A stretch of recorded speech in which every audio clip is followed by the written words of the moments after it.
Good evening সবাইকে। তোমরা সবাই কেমন আছো? আশা করছি ভালোই আছো, আমরাও ভালো আছি। ওয়েলকাম টু সুদীপার ব্লগ। আমি এখন থেকে সুদীপার ব্লগটা স্টার্ট করছি। এখন বাজে সন্ধ্যে 6টা।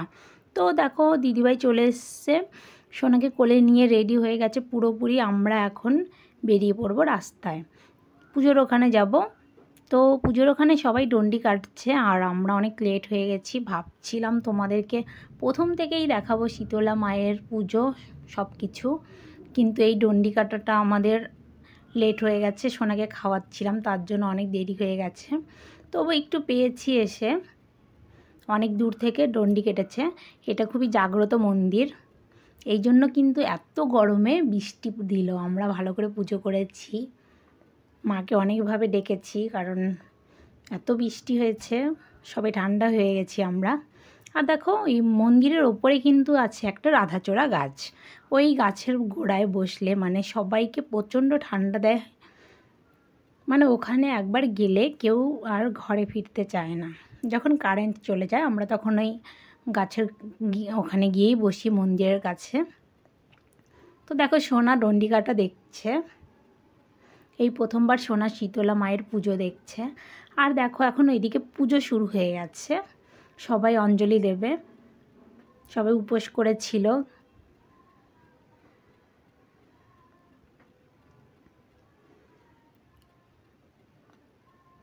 মন্দিরটা কিন্তু খুব সুন্দর করে সাজিয়েছে ঝাড়বাতি ফুল দিয়ে। দেখো অনেকেই উপোস করছে, কিন্তু আমরা কেউ করিনি। আমারও করার খুবই শখ ছিল, কিন্তু আমার সোনা খুবই ছোট, এই জন্য আর উপোস করিনি। এখন দেখো মাকে আরতি করছে। মায়ের মুখটা পুরোপুরি বাইরে থেকে দেখা যায় না, কারণ মায়ের মন্দিরটা হচ্ছে পূর্ব দিকে মুখ করা আছে, তো আর বাইরে থেকে পুরোপুরি মুখটা দেখা যায় না, এক সাইডটা দেখা যাচ্ছে।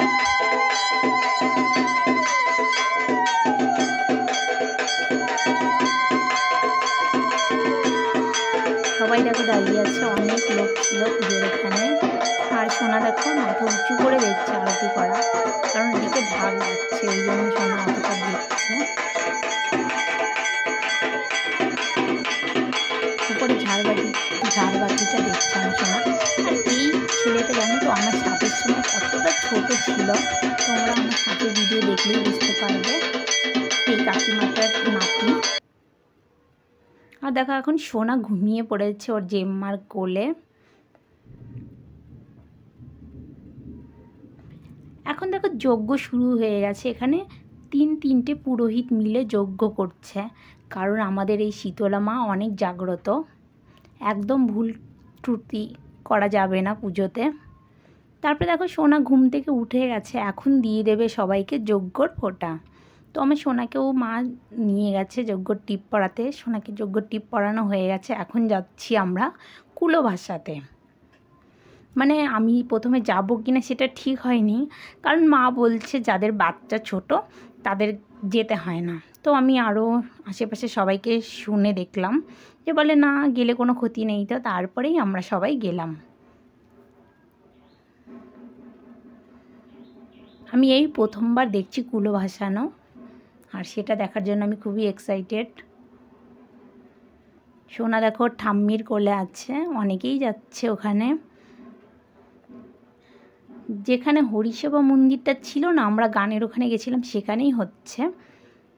ওর পাশেই একটা পুকুর আছে, ওই পুকুরে কুলোটা ভাসাবে।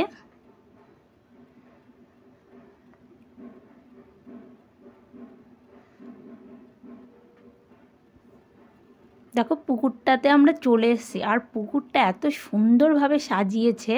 এখানে কিন্তু একটা শিব মন্দিরও আছে, এখানে আমরা মানে সবাই শিব পুজো করে। দেখো অন্ধকার, কিন্তু তোমরা প্লিজ কিছু মনে করো না, ভিডিওটা শেষ পর্যন্ত দেখো। পুকুরটা দেখো একবার, এত সুন্দর করে সাজিয়েছে লাইটিং করে, কারণ এখানে হরিসেবাতে নাম হচ্ছে, সেই জন্য।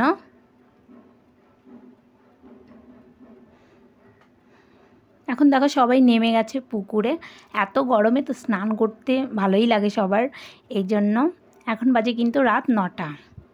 9টার সময় কুলো ভাসাবে।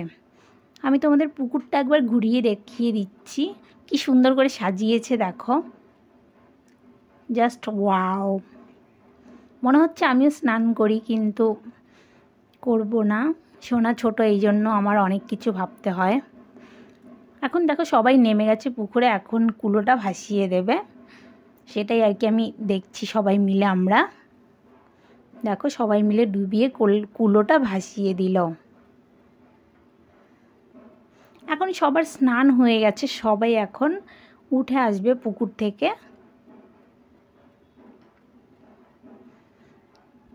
তারপরে দেখো কুলো ভাসানো হয়ে গেছে, এখন আমরা বাড়ি চলে যাব। মা সোনাকে নিয়ে অনেক আগেই বেরিয়ে গেছে।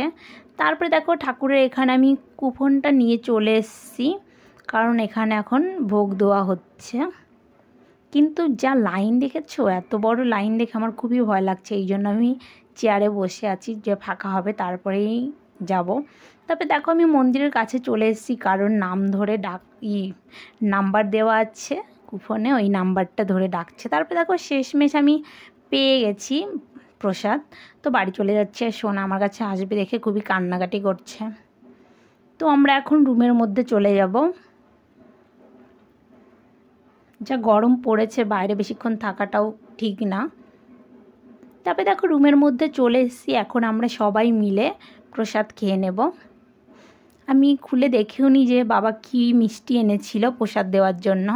তখন আমি বক্সটা আনবক্সিং করছি, তারপরে দেখলাম যে এনেছে রসকদম। তা প্রথমে সোনার পাপাকে দিয়ে দিলাম একটা, তারপরে সোনার জেম্মাকে দিয়ে দিচ্ছি, তারপর একটা আমি নিয়ে নিলাম। সোনাকে দেখো খাইয়ে দিচ্ছে ওর জেম্মা, কারণ সোনার নামে পুজো দিয়েছি, আর সোনা তো প্রসাদ আগে পাবে। তারপর এখন দেখুন আমি খেয়ে নিচ্ছি। এই মিষ্টিটাও কিন্তু খুবই টেস্টি, এই প্রথমবার আমি খেলাম। বাবা বিভিন্ন রকমের মিষ্টি নিয়ে আসে। তারপর দেখো এখন মা খেয়ে নিচ্ছে, আর বাবারটা মা নিয়ে যাবে বাবার জন্য।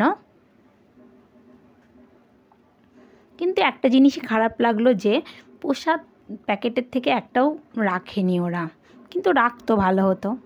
ভিডিওটা আমি এখানেই শেষ করছি, পরে খিচুড়ি খাওয়া তোমাদের